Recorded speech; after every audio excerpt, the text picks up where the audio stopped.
Welcome to Maria Loves to Talk. How you guys and girls doing today? You doing fine? You doing great? Hey, did y'all win the lotto? I guess not, because it is 700 or 600 million, and yes, I am still mad about them going up to $5. Is it the Mac? I think it's on the Powerball. Yeah, $5. I can't believe that. And these teachers are still out here needing help with school supplies. And that is what the lotto was supposed to be doing, taking care of teachers. You guys, this is going to be a serious video that I'm talking about today. And what am I talking about? The young man, nice looking young, smart teenager that passed away on a road trip to be with his relatives in Florida, Giovanni Pelletier. And I was hoping, like everybody else, for a different outcome, or a positive outcome, that this child, and to me he's a child, because anybody 18, 19, you still a child, you a baby, you a little kid. Maybe not like a little kid, but I mean, he's a young teen, a young man going into young adulthood, still in his parents' mama and daddy's household. Okay, so without further ado, I'm gonna play a few videos and I'll come back with my thoughts, because we're helicopter guardians, parents, godmama, Annie. We helicopter. We believe we keep track. Everybody keep track of everybody. We keep track so much. The kids telling on each other. I went to visit my sister, and the youngest one, I think she's like, she's the same age with Giovanni. I think she's 18 on her second year. She's on her second year at, no, she's not an Aggie. No, she's not at Prairie View, but it's close. But she was telling on her big brother, and then the big brother, he tells on his big sister.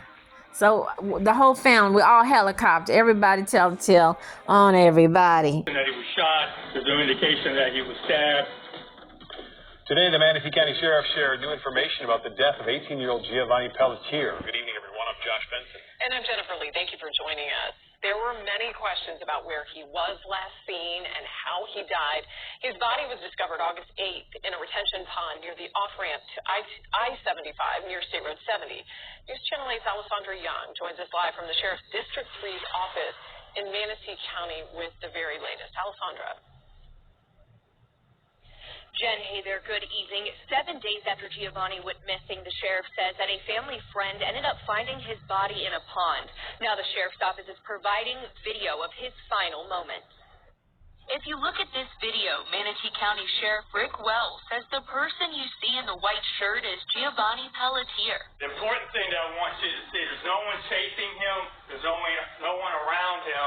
In fact, when he's coming down that embankment, the vehicle is 2 miles away. At the bottom of the steep hill is a pond, located off I-75 at an exit ramp to State Road 70, where investigators believe he stayed until his body was found nearly 2 weeks ago. And what we don't know is what happened when he hit that pond. I don't know. The death is undetermined. Just before he was captured running down the embankment on video, Pelletier was seen on FDOT cameras. We found Giovanni at about 2:18 a.m. on the night in question on I-75. Sheriff Wells says Pelletier was picked up on July 31st by his cousin and 2 other guys to visit family in Brevard County. He says, according to the cousin, they all started smoking marijuana early on in the trip and that Pelletier had a bad reaction. He ended up texting his mother asking for help, and it was in Manatee County where he exited that vehicle. Telling them I am a demon and I will wreck this car, and says he will kill them all as he tries to open up the door while the car is still moving.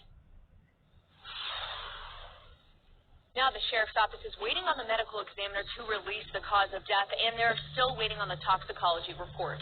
For now, live in Manatee County, I'm Alessandra Young. I'm glad that the police showed us the video of Giovanni, that there wasn't anyone running behind him.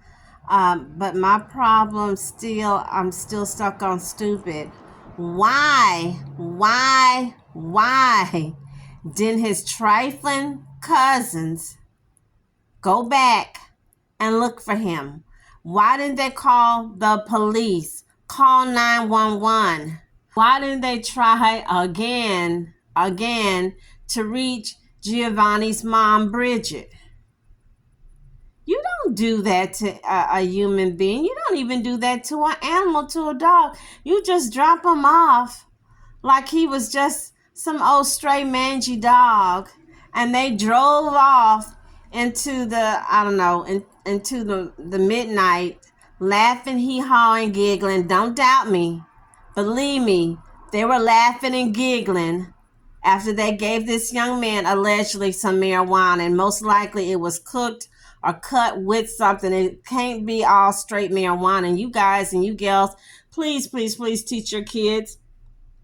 The marijuana they have today is not the marijuana of the old days. It's not the marijuana of the days when Jimi Hendrix, Janis Joplin, the Beatles, Chuck Berry, I don't know what this other little group, Mom and Pop, Woodstock, Cheek and Chong.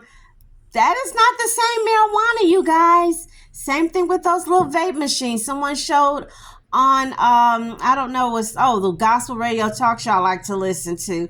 Several family members, different age group, older people, middle-aged people, young people was calling in talking about how they had a bad reaction to weed. One lady said her son started stripping, stopped his car off on the freeway and was walking all in the road, all on the highway. One of my friends from New Orleans, her son was giving some weed. Thank goodness he was at home, but when she got home, he was talking out his head, talking about he saw the demon, he saw a devil, he wanted to delete everybody. It took like 3 people to hold him down. One of my niece's friends, his sister came home early one day. His friends came over with some weed. Next thing he knew, he was down on the floor on his face, foaming out the mouth. She had to take him to the hospital and let them pump his stomach. Kind of start open-ended. I mean, obviously this has to be just a horrible ordeal for you guys. Just what's going through your mind that you want people to know? So I think the biggest thing for us is just right now, while we're still searching for answers and still looking for information, it's just really keeping Gio's memory alive in all of the amazing things that we know about him. I believe that Gio's personality, his infectious smile, the brightness that he's brought to the world is really what's captivated so many people and what's drawn them to the story. I know I've never heard of a story similar to this, where you have somebody that's gone missing and we're unable to find any answers right away. I really think that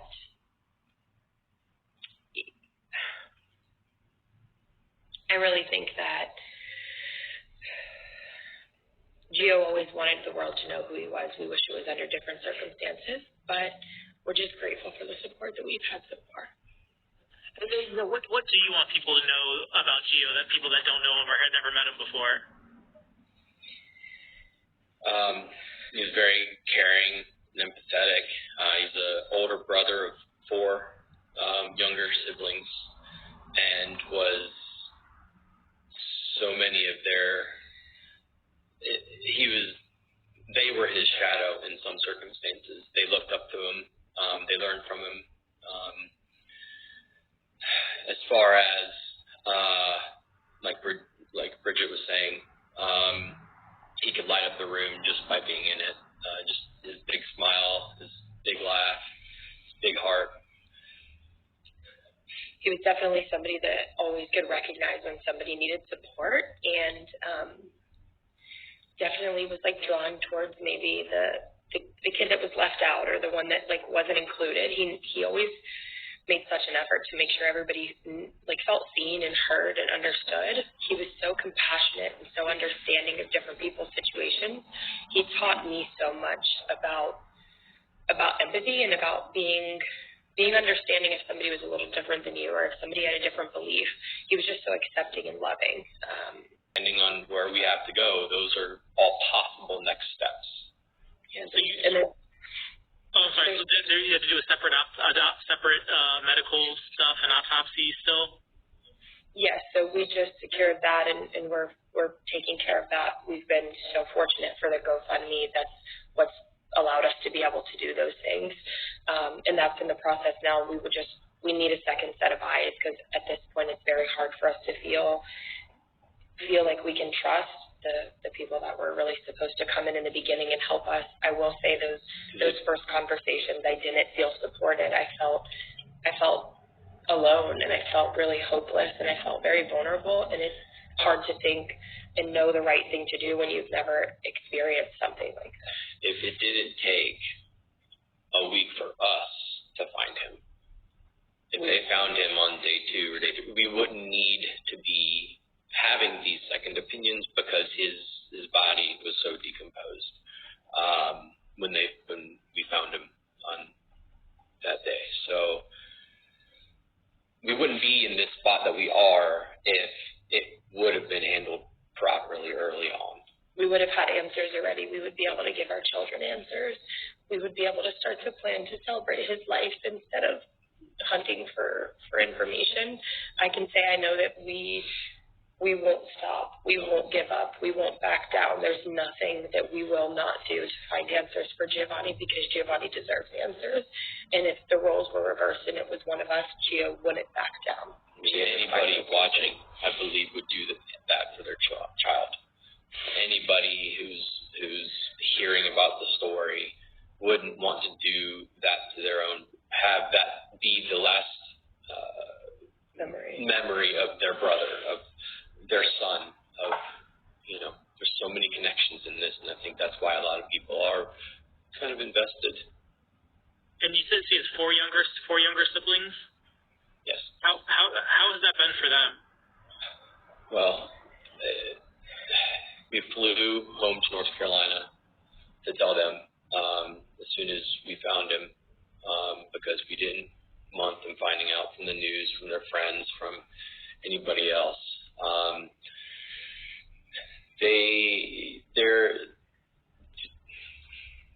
They're in shock. I think it's just very important to understand also that there's two sides of his dad's side of the family.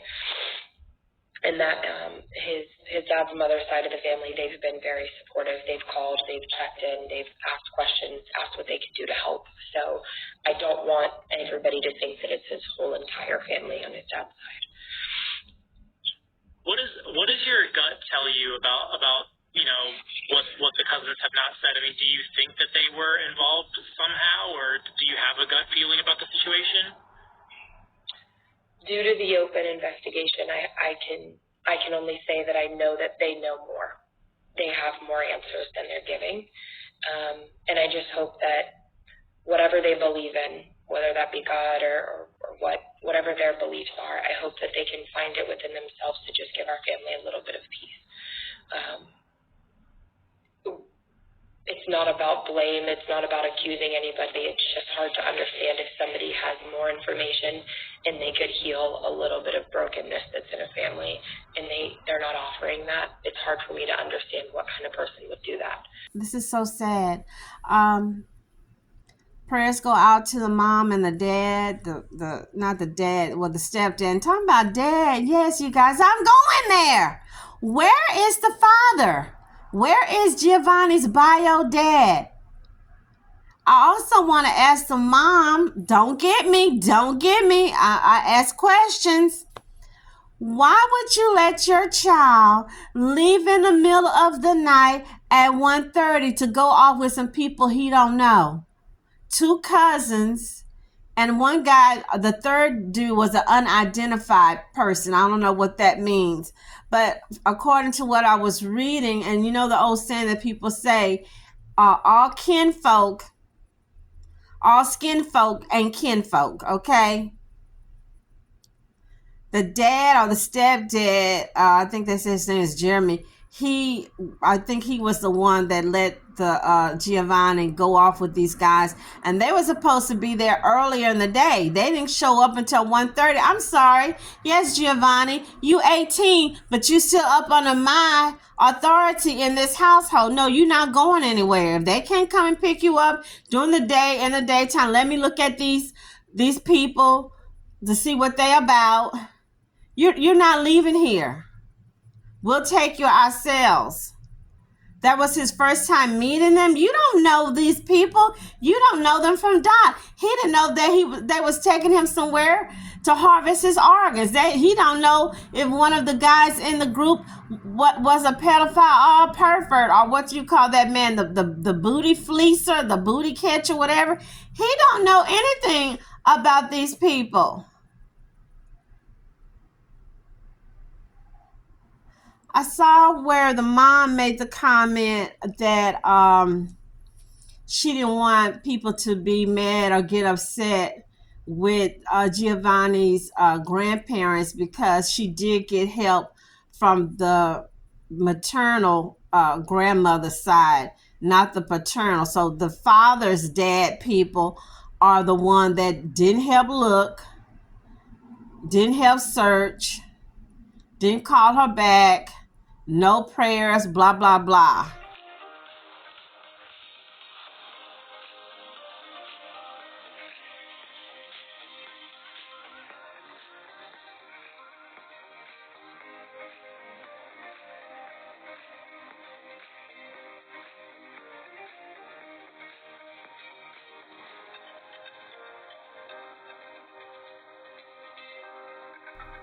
The only people I saw out there, really, just keep it real, looked like the mom's people. I saw a lot of white, Hispanic looking people. I saw very few black people out there. And I got something to say about that too. Yes, that's right. I am long-winded and I ramble. Okay? Stand corrected.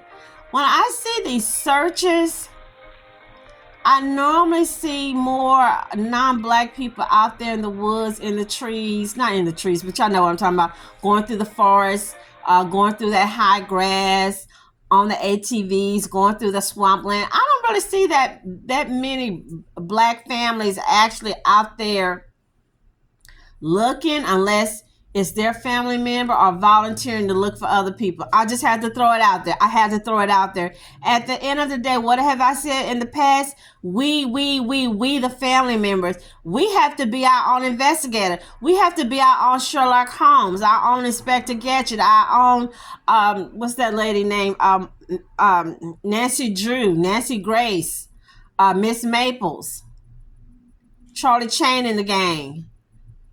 I'm not necessarily blaming the cops, but it seems like they want you to do your own work, not to mention, yes, there's bias. They look for one group of people more than they do others. I still see they're talking about Gabby Petito. Yes, I'm going there. Just saw something on TV saying they're going to do another special on Gabby Petito. They done talked about this young lady I don't know how many times. We got a whole bunch of people out here missing. Give other people a chance to get some coverage so they can be found and their family can get closure. I had to go there. Yes, you guys, I had to go there. So someone said, okay, who they going to charge? Are they going to charge anybody? Well, I think they should. Yeah. If they find, when they do this, and thank goodness, thank you, from the bottom of my heart, to all the people that gave to the GoFundMe, so that way this lady, the mama, can go and get her second autopsy, because that stuff is expensive. That's not cheap, you guys, to get a second autopsy. Okay, the coroner, don't get me, said that he couldn't tell, couldn't identify, the body had been in the water so long, it had decomposed so badly. They didn't see any blunt force or any gunshot, so it's not foul play.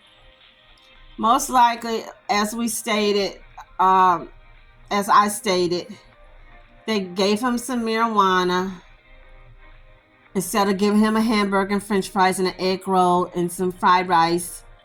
One of the dudes, the one that looked like Kodak Black with that weird crazy hairdo, and I'm sorry, when you see those dudes with them weird Kodak Black hairdos, run! Like one of my favorite Men's Fear YouTubers. And I saw that video he did telling men about dating women overseas, and he said, run. I'm going to say the same thing. My niece told me about it. She said, Aiden, when you see these little dudes with them weird big old silly clump plaits in their hair, look like they haven't combed their hair in 100 years, run. Trouble. Juvenile delinquent. Heathens. Fixing to commit a crime. Please, please, please, please, I need you. What is a 37-year-old man doing hanging out with an 18-year-old boy? Correct me if I'm wrong, but in one of the posts, someone showed that one of the guys was 37. Well, the mama, what is she, like 34 or 36 with an 18-year-old? So she had him when she was what, 16 or 15? And then she's got 4 other kids with her second husband, or Mr. Jeremy. I don't think that's appropriate. I don't think so. A 18-year-old or 16-year-old kid hanging out with a 37-year-old man, or anybody in your mama's age. 18, the oldest I would say would be somebody about 20, 21. And again, if your child is hanging out with someone like that, it should be their big brother, big sister. It should be your uncle or your godfather, someone that you grew up with, someone that helped raise you, someone that you went to cookout with, teach you to play the piano, the guitar, or teach you Mandarin Chinese. Not some that to me right there is very questionable. To Mom, Bridget, and the father, the stepdaddy, Jeremy, you do have my deepest condolences. Yeah, how do you tell your 4 little bitty kids that big brother, who they look up to, they love, who's their protector, he's not coming home? We went on a family vacation, and I don't know if they went specifically so he could connect with, I'm just gonna keep it real, y'all, the black side of his family. And let's really keep it real. I don't know. I'm pretty sure it could be, I don't know if that's the right word to say, uncomfortable or weird. You the only obviously black looking person in a family of all white, Hispanic, and now he had a chance, he thought, and I'm just really feeling for this kid. You have a chance to connect with the black side of your family and see your grandpa and your other cousins, and this is what happens. Instead of connecting with grandpa and your cousins, barbecuing, but this is sad. So he finally gets to connect, and this is what they introduced. This is the first thing that come to these jokers' mind to introduce this kid to. And you can tell he's a good kid. You can tell that he's quiet, family oriented. They took good care of him. He's not a troublemaker, juvenile delinquent. Instead of introducing him to a hamburger, some boudin, some tamales, they got weed. They got some weed for him. Isn't that something, you guys? And it's some bad weed too. It's not the good weed. Yeah, I had to go there. What I noticed with the mom and dad, and y'all gonna get me, I noticed the mom is saying that this has never happened before. This is the only case like this. I think this is what happens when people are like, they're not like us YouTubers, and that's what we do, report on the news, and we give our spin. I've always been a person that talk about the news, talk about crime, talk about missing people, at work, on my break, when I'm at the grocery store. That's something I've always done. So me coming to YouTube, hey you guys, I need you to click like and subscribe and share my video and leave me those comments, you guys. I've always been that person to talk about what's going on, what's the news, and people will call me or they'll come and tell me, hey, did you hear about this? Because I know you know everything. Do you know any extra information about this story? What I picked up, the mom, yes, of course, she's the mom. She the one had him. He's her firstborn. She had him as a young teenage girl. Okay, your first child is always gonna be that special child. Period. Period. The stepfather, y'all gonna get me, but I gotta say it because hey, I'm the only one that go that extra mile on YouTube when it comes to reading people. I didn't see what I needed to see. I didn't see him confident mama. I didn't see him holding her hands. I didn't see him crying. I didn't see his eyes red. I didn't see him consoling her. I didn't see his arm wrapped around her. I didn't see him wiping her hair from her face. I believe someone in the comments said that he was the one had let the boy leave to go with these jokers at 1:30. Now, Daddy, come on, Dad. My bio daddy and my step pappy, who from Alexandria, I think he was from Nacogdoches, Louisiana. Ain't no way he gonna let me leave out the house at 1:30. Okay, especially with people that I don't even know, even though we supposed to be cousins. My daddy and my step pappy. There is no way in hell that man would have let me walk out the door. Let any of us. My stepbrothers, there was like four of them or three of them, I forgot. My baby sister, the middle one. There is no way, and we knew better. We knew better than to go talking about we fixing to get out of here, and he was looking like, it's 1:30, baby. No, y'all not going. You ain't going nowhere. Go get yourself and get in the bed. No. So I don't understand how the daddy, and again, I keep saying, people need to stop with this.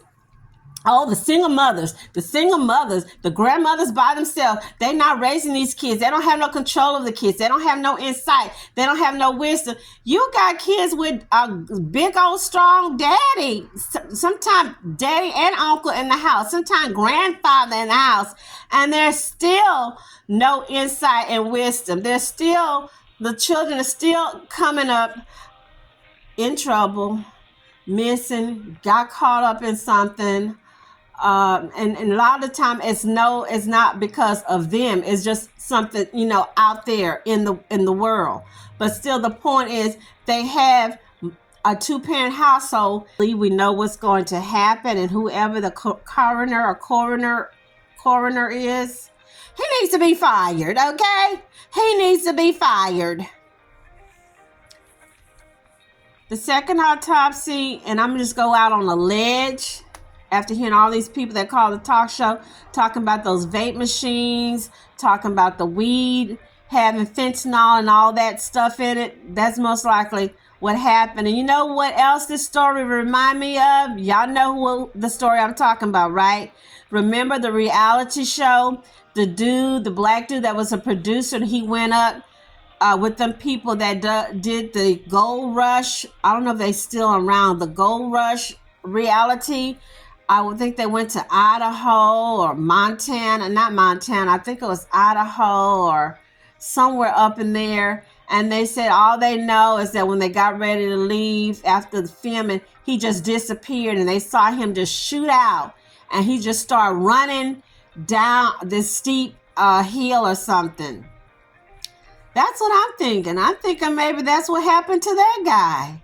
He got hold, or maybe he was, I don't know where he would have got the weed if they were doing a reality show, but he probably took something, or somebody gave him something, or put something in his drink, because they can put it in your drink or put it in your food, and everybody cannot take drugs, even if it's weed. Everybody can't vape. Stay away from those vape machines. One of my relatives was saying that she's seeing people with a vape machine, with either ones who do weed too. Their teeth, their mouth is all messed up, and the dentist be laughing and be talking about them behind their back. That's right. Vape machine people, lungs collapsing, their lungs getting messed up and all that. Stay away from that, people. Make sure your kids stay away from that. My last thought, we need to know what our children, what they're up to, who they're talking to. The person that they're hanging out with, is it age appropriate? 18? Talking, hanging out with somebody 37, even though it was over the internet or a Facebook chat group or whatever, and that person come to pick them up and you don't come. What happened to you coming in the house and meeting the family and them giving you a look over and talk? I've been following a couple of these missing people stories, and I've got a lot more to cover.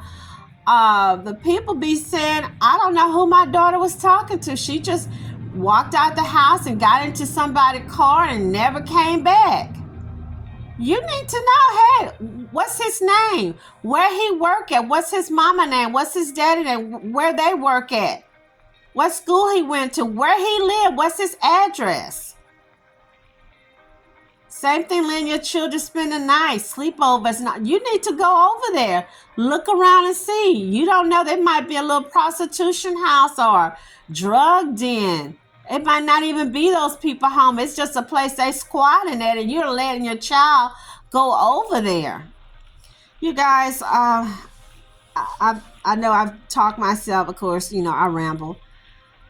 Keep these people lifted up in prayers. I'm just thinking about them poor little babies, the little brothers and sisters at home, depending on Big Brother, because your big brother, big brother, big sister, that's the person take the place of mommy and daddy. When mommy and daddy's at work, your big brother, your big sister look out for you, cook your little food, walk you to the bus stop, pick you up at the bus stop, fight the bullies off of you, help you with your homework, help mama maybe bring in the groceries, help daddy mow the lawn, and he's gone. Good kid. I can just see from just the screen looking at him, the interaction between him and his mom. Good kid. Handsome young man. This did not have to happen. It shouldn't have happened. So prayers go out to these people. Stay strong, healthy. You guys stay in the light, walk in the light, and again, be kind, be nice. It doesn't cost anything. It's not taking any skin off of your back. Again, thank you for joining me at What Else? Maria Loves to Talk. Thank you. Bye-bye. Stay blessed.